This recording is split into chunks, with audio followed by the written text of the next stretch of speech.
Everyone, and welcome to Upping Our Games, a three-part virtual suite series hosted by Comport and Hewlett-Packard Enterprise. Today's session, our second virtual suite, is called The Game Changer. We thank you for joining us. What an exciting lineup of speakers we have in store for you today. We begin our program with HPE's brilliant Chief Technology Officer, Scott Wiest, who will share his insights around technology trends, HPE's strategies, and developments to expect today and tomorrow. We are also excited to have NBA Hall of Famer Bill Walton with us today. Bill is one of the most recognized and celebrated sports legends of our time, and his story will no doubt inspire and motivate you to rise to the many challenges facing your world today. We would like you to join the conversation. At the bottom of your screen, you will see a box titled Q&A. If you have any questions at any time, please click the Q&A box. Comport's Chief Technology Officer, Eric Krucker, will be standing by to take your questions. After the presentations, Eric will spend a few minutes with each speaker to discuss some of your Q&A submissions. We may not have the opportunity to answer all your questions today, but rest assured that someone from Comport or HPE will respond to your inquiry after the event. For those of you just joining us, welcome to Upping Our Games, a three-part virtual suite series.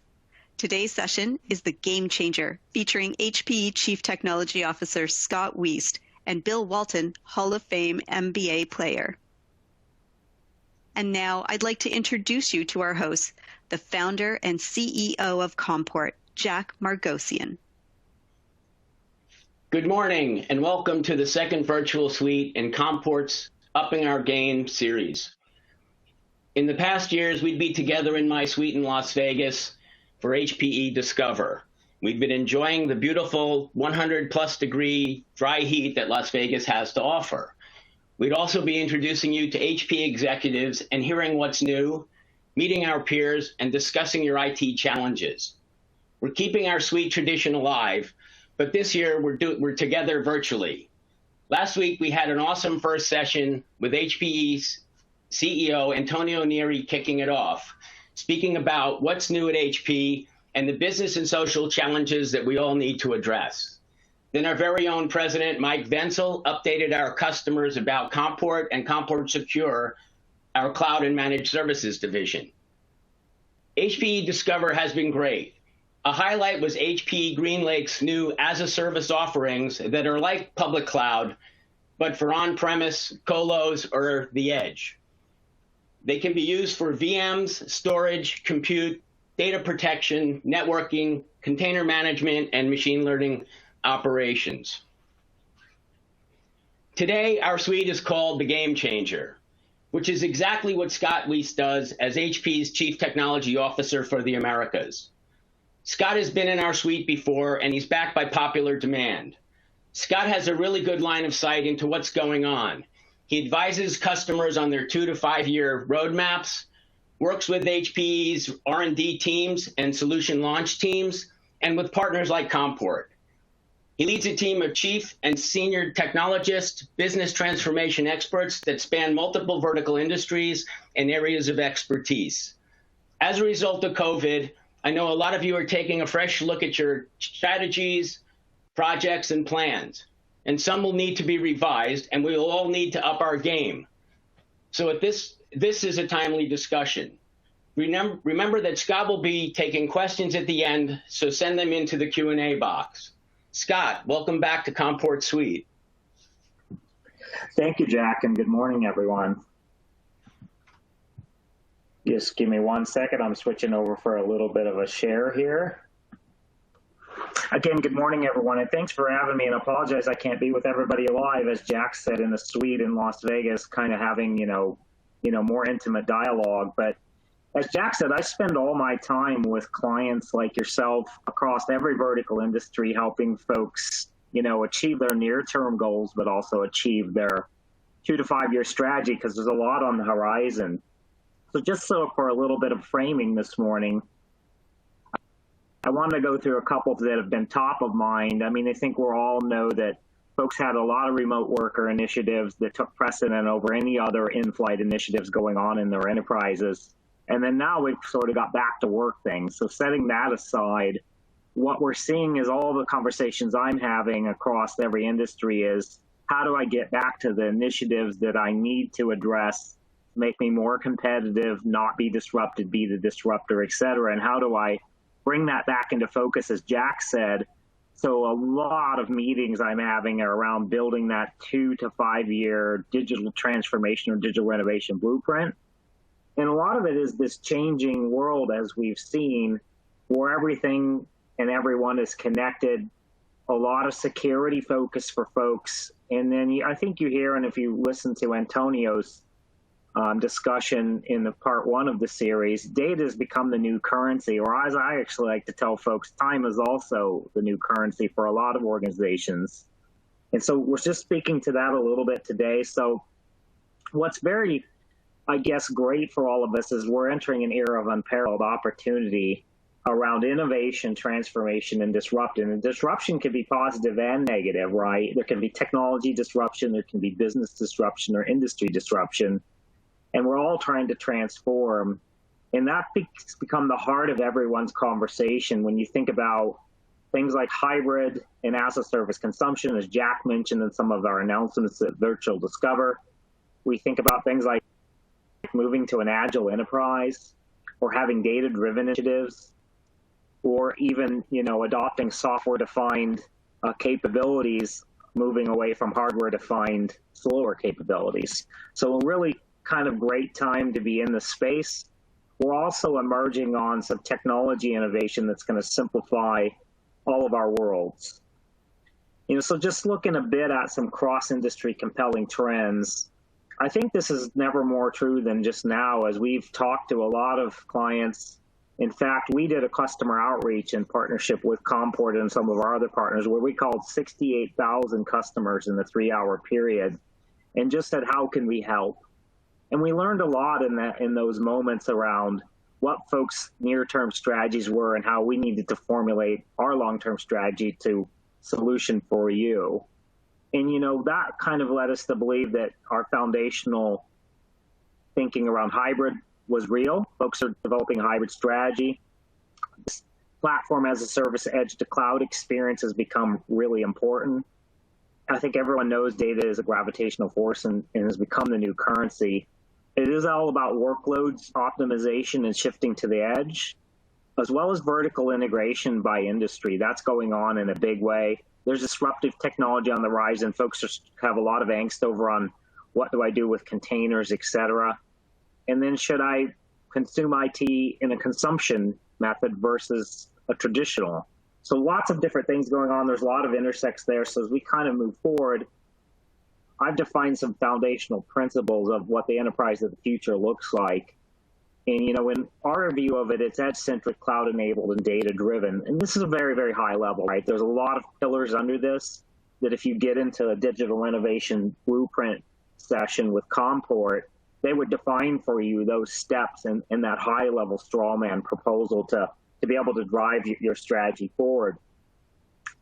And so what we're really talking about, the future belongs to the fast, and is the new just-in-time. And what we find a lot and what we're trying to all move out of is it's easy to start fast, but then very quickly go slow.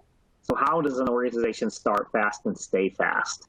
And this becomes the critical component when you think so Hewlett Packard Enterprise is what I like to say is an 80-year-old company, but also 6 years new. We reinvented ourselves in November of 2015.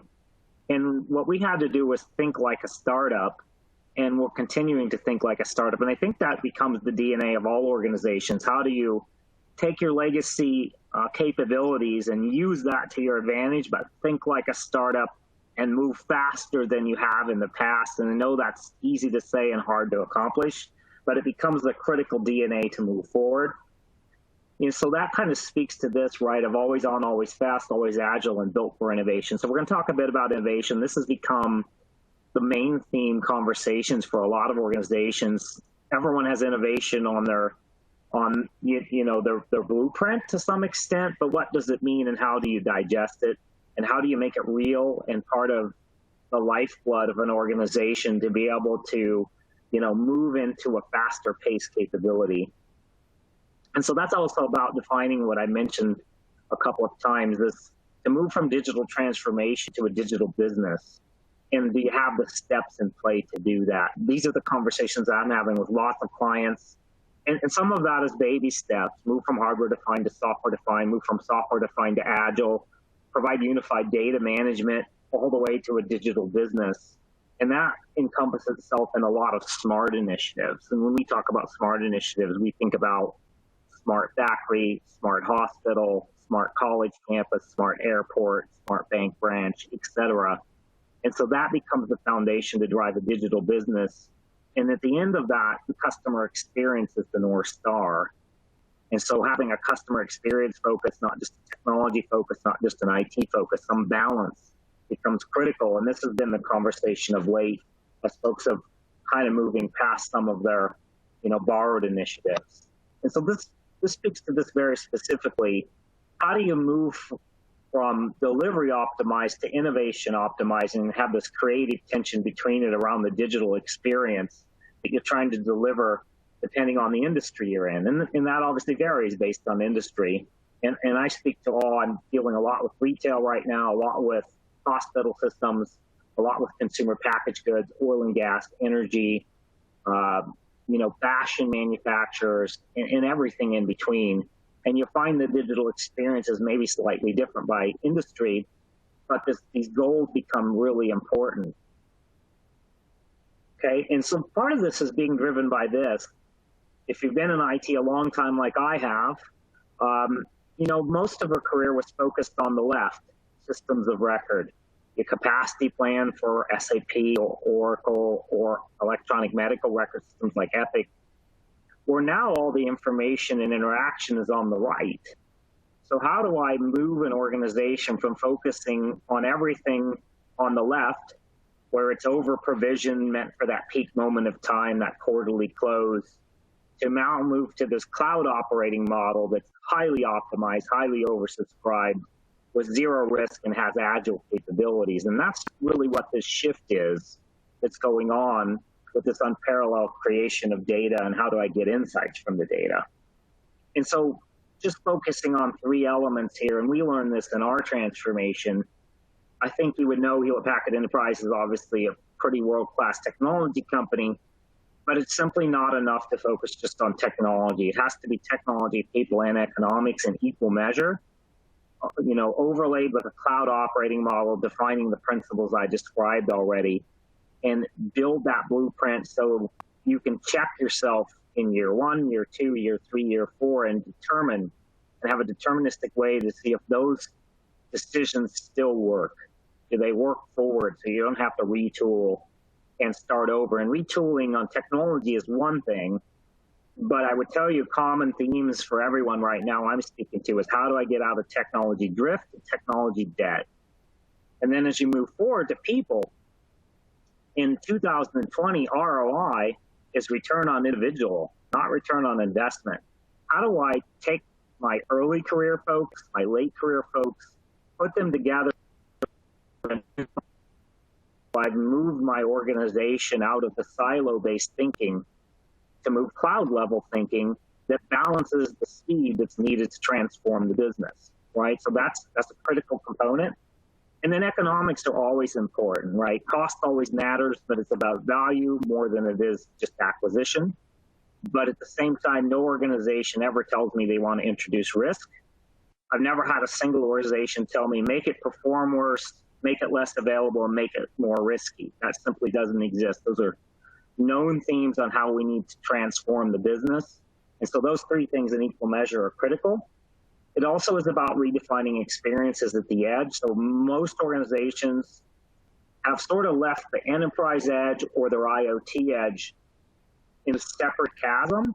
We're seeing that pulled together holistically now to make decisions in the core or the data center or the hybrid cloud be the same as the ones at the edge, because that's where a lot of that shift right effect is happening, so critical.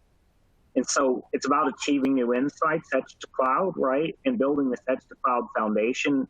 And so again, if you listen to part 1 of the series, and Antonio talked about our edge to cloud platform as a service strategy, it is all about this connected, distributed, autonomous, secure environment.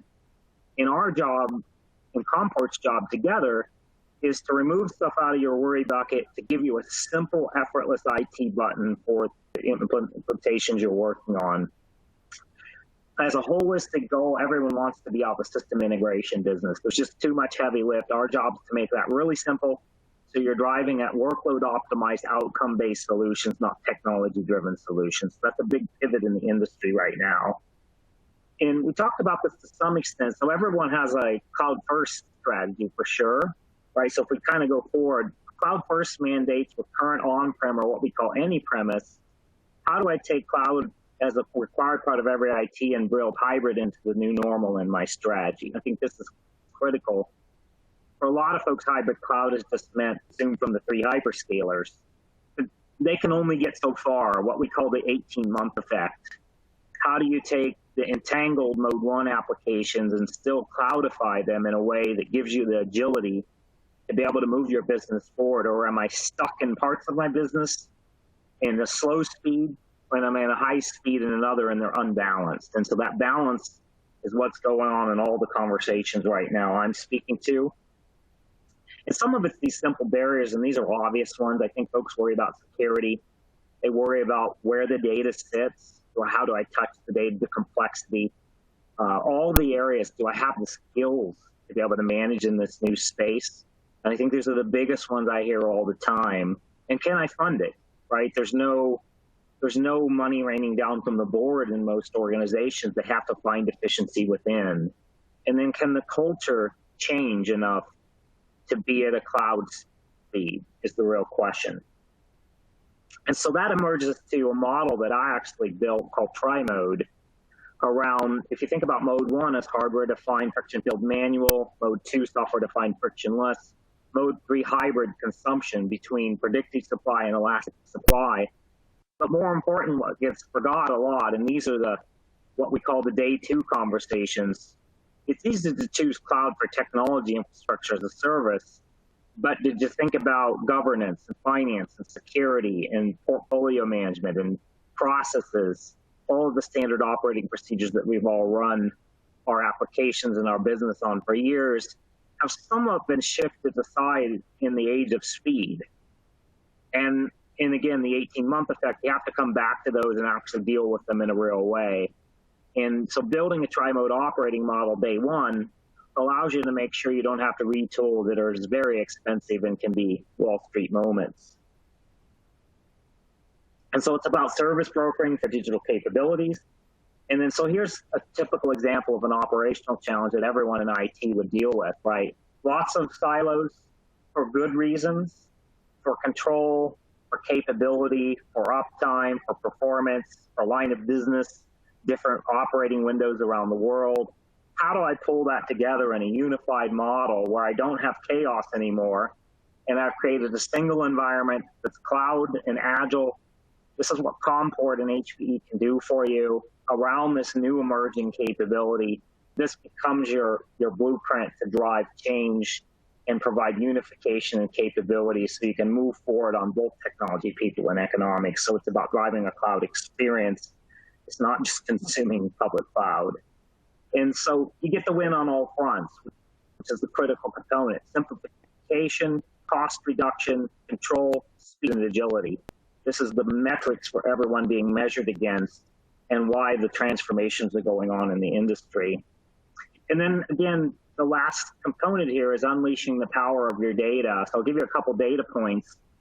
The average organization has 30 copies of the same data, yet only harvests approximately 7 to 8% of meaningful value out of it. So how do I move from hindsight to insight to foresight is what we're talking about, especially with this exponential growth in data happening at the edge. Am I just storing data, or am I actually harvesting data in a meaningful way around customer intimacy, customer market disruption, addressable market, new product introduction, all the areas we all care about? How do I do that in a different way? And I would tell you, this is the single biggest challenge in organizations. It's not about going from virtual machines to containers or bare metal or infrastructure, service, or PaaS. Those are all fairly well defined, still need a little bit of help. This is where folks need a lot of help. It's very, very difficult. And so powering this data-driven enterprise initiative is about being hyper-connected at the edge, always having security, trust, and control. So you see new principles around zero trust coming in organizations.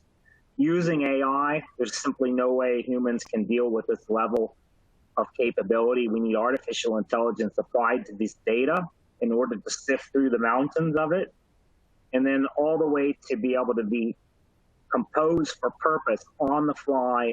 So there's no more static environments. They're all dynamic, and they're all highly available, completely used, never wasted, and always capable of aligning to the line of business. Okay, so just kind of a closing thought here around, what is capable of thinking about between HPE and Comport is a lot of these areas is where we see folks have some sound strategy, but need a little bit of help. A little bit of help on the intelligent edge, because what does that mean? How do I secure it? How do I drive next generation AI and ML? I would tell you for most organizations, AI just means always included, not quite sure what to do with it yet. And then driving that all the way to a software-defined ecosystem of capabilities that you may also want to change the way you consume it. And we also see advice and expertise is required in some of these movements as folks are going from the old and accomplishing the new. But at the end of the day, it's all about delivering exceptional experience to both internal constituents, but also that North Star equal the customer. So that's really what Hewlett-Packard Enterprise's strategy is. I'm giving you at a very high level here. There's lots of spokes to this in our partnership with Comport. So at that point, I'm going to stop and pass it over to Eric for some Q&A. Yeah, Scott, that was great. Thank you very much. Appreciate that. So we're just going to field a few questions here that have been coming in as you've been talking. So you talked about deriving value from the data, and some of the questions that are coming in around AI and machine learning, and everybody seems to have some sort of initiative today that includes AI and ML. But how do smaller organizations who don't necessarily have the resources that really large organizations and companies have, how are they able to implement those initiatives and apply them the same way that large organizations are, because they don't want to lose competitive advantage there? Eric, it's a great question. I get asked a lot. So we view AI in two aspects. There's AI ops, and AI ops is sitting just above traditional IT ops, and that's about making our machine learning intelligent decisions around infrastructure to get people out of the way around automation. So removing all the complexity to run the business apps is AI ops. And then sitting above that would be models like fraud models, unemployment insurance capabilities, things like that, treasury. Those models are difficult for organizations, and it's a really good question, because I'll tell you a statistic, 97% of ML models, AI/ML models, never make it to production. Doesn't matter the level of expertise of the organization. So if you heard Jack in his opening comments, we announced MLOps as a service at HPE Discover, Virtual Discover last week, and the goal of that, the singular goal, was to flip the ratio where you could 97% of those models and make them easy to run and democratize them down to smaller scale companies that can't hire TensorFlow and H2 and Cafe experts, that maybe don't even have full data scientists, that maybe just have traditional data analytics people, to make that really simple to use in a low cost way and remove the barrier to entry. So it's a really great question that's being asked a lot. We didn't want to build a solution that was only available to the three-letter agencies and the largest global enterprises. It needs to be available to everyone. Yeah, absolutely. So with that in mind, there's been some questions that are coming in about GreenLake, and there's been a lot of announcements in the past week around GreenLake and GreenLake Central. And Sure. There is some confusion, I think, in the marketplace as to what exactly GreenLake is and what exactly GreenLake Central is, and when would organizations be able to leverage GreenLake? No, it's a great question, too. So GreenLake is the brand for Hewlett-Packard Enterprise for everything as a service. And And so within that, if you were to visualize a pyramid, at the top of that pyramid are standard building block as a service capabilities available in rapid fashion. Take a simple example, data protection as a service. Folks want to buy an RPO, RTO, SLA that's integrated with Commvault, Beam, et cetera, and does their backup and not worry about the rest. You buy it very, very quickly. It's a compliance thing. That's a standard building block one. Or data lake as a service, Hadoop with MapR, the HP Data Fabric, another very simple one. Below that is also GreenLake branded for what would be considered custom consumption. Someone who's got a more complex environment that's trying to encompass their SAP or their Oracle or their human capital management that's got lots of entanglement, that would be a GreenLake model that could give you both financial advantage, managed service capabilities, as well as advisory. So both exist. You'll see the top of the pyramid, there's a lot what was announced last week. There will be about 50 to 60 offerings. You could go on hpe.com and look under that portal. Now below that, to your second question, GreenLake Central is that portal to manage that experience. So think about it in a way, it's not exactly the analogy, but as a cloud management platform where you log in with secure trust credentials, you see all of your environments, you have the ability to manage the experience from, and hopefully folks understand day 0, day 1, day 2. So from provisioning to compliance to security to cost to economics, that's the GLC GreenLake Central portal that's part of the GreenLake brand that you would get as once you consume the GreenLake service. And that will expand dramatically over time. And that would sit parallel to Aruba Central. If you think of Aruba Central as the Intelligent Edge portfolio and GreenLake Central as the core portfolio, and those come together at the edge, those sit on the same tier and allow you to manage your experience. And over time, they'll all be unified, where you could manage any type of operation within your organization very, very simplistically. That's GLC, GreenLake Central. Hopefully that makes sense. Yeah, thank you for clearing that up. That makes a lot of sense. So I have a question coming in about data quality and data governance. We're in a data-centric world where data has gravity, as you said, and data is the new currency. How do we ensure that there's actual consistency in data quality, and how does that manifest itself into the success of these machine learning and big data projects, as it were? Well, I think that is the opportune question. It's a conversation I have with lots of organizations, even ones that would be considered the best in class around data. I don't think I've had historically a data governance model on how you store data, the efficacy of the data, the quality of the data. So unfortunately, a lot of folks are just starting to build initiatives, putting organizations and principles in place where I only store a record of data one way, one time, and it becomes that global truth. So I think it's a very instinctful question, because right now you got to kind of tease out is the value in the data. I'll give you a real example. I'm working with a large Minneapolis company, and they would have to come into let's say a different state or maybe of a different country, determine what level of investment they're going to use. And do you borrow money? Do you invest money? Do you get money from the government? Do you use your own money? That would be a treasury type application. But unfortunately, that sits in warehouses and marts and SAP and in the data lake and everywhere. It's just really hard to make an informed decision. So that exact thing is where folks are now focused on a data-driven enterprise initiative where they're standing up the principles around those exact things. Right now, we're able to harvest a lot of data with AI and ML, but it isn't always of perfect quality, which is the second part of the question. And so I think you're going to see organizations double down on that and, in a way, treat it like we've treated normal IT. We don't let normal IT functions typically run without governing principles, but data has unfortunately been run that way for a long time, and there's been no one constituent within any given client that owned it. They didn't own the data model, the data record, the unified master data management. And I think that's the new piece that's coming in. I've talked to over 52 companies right now who have just recently, within the last 6 months, stood up individuals or teams around those principles. And I think that becomes the critical factor. If you really want to move from traditional databases to data warehouses and marts to analytics, all the way to AI ML, I think the quality of data was going to have to dramatically improve. And the time is now. Let's say you turn on the OT spigot, bring in edge level data, do it now. Maybe don't go touch the old data.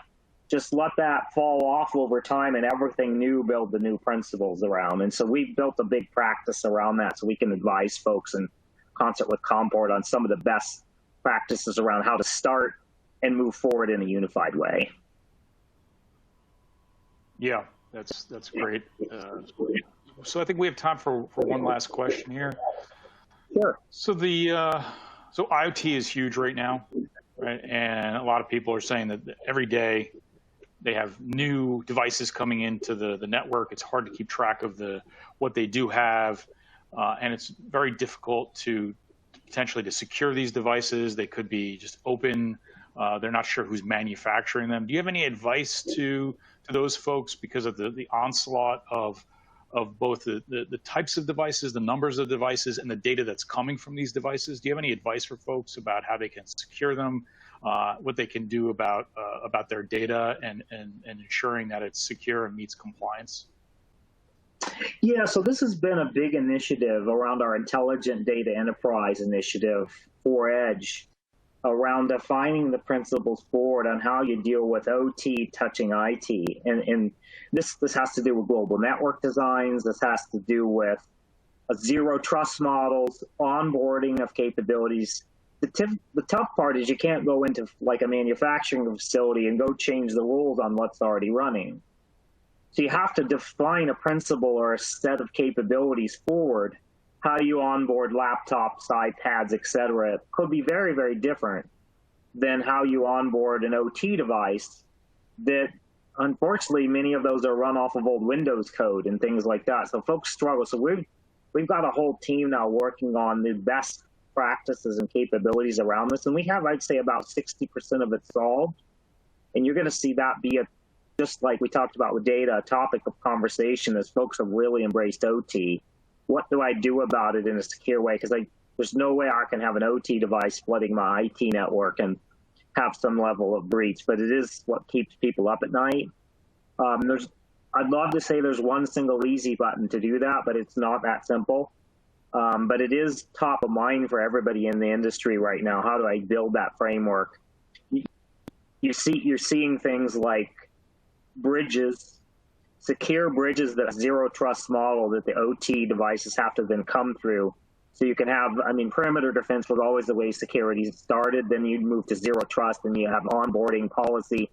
So you move from perimeter to zero trust to policy management around those things, just like you would with an IT device. And that's the principles forward. Later in time, this will somewhat be solved, but we can't unfortunately solve it like midstream. Right. All right, that's great advice. Thank you, Scott. We hope this has been informative today and hope it'll help you up your game. That is our role, and we're happy to help you with the right resources, the right solution to platform your application, and the right economic and consumption options for on-prem, cloud, hosted, and managed services. Let us know what you need. We're nice, so invite us in for a conversation.